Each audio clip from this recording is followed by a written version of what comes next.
Hello বন্ধুরা, আজকের নতুন একটি টপিক নিয়ে আপনাদের সামনে হাজির হলাম।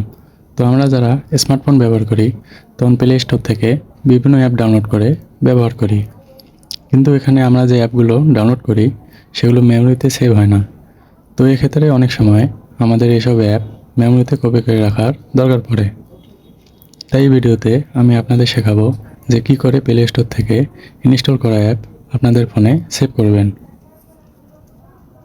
তো আমরা প্রথমে চলে যাব প্লে স্টোরে। এখানে আমরা সার্চ বারে লিখব APK টু SD কার্ড, লিখে সার্চ দেব। এখানে আমরা যে অ্যাপটা দেখতে পাচ্ছি APK টু SD কার্ড, এখানে ক্লিক করব। যেহেতু আমি অ্যাপটি প্রথমে ইনস্টল করে রেখেছি তাই ওপেন করলাম।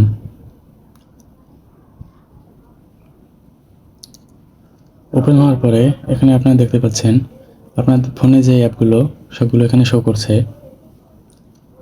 তো আপনাদের ইচ্ছা মতো যেসব অ্যাপ আপনারা কপি করে রাখতে চান সেগুলো ক্লিক করে কপি করতে পারেন। আমরা মেসেঞ্জার কপি করলাম, ফেসবুক লাইট কপি করলাম, ইমো কপি করলাম। দেখা যাচ্ছে আমাদের সব অ্যাপ কপি হয়েছে। তো আসলে এগুলো সেভ হয়েছে কিনা এবার আমরা চেক করব।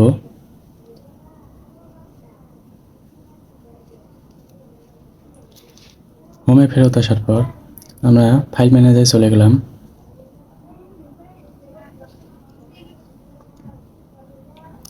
ইন্টারনাল স্টোরেজের ভেতরে ঢুকে আমরা ডকুমেন্টে প্রবেশ করব।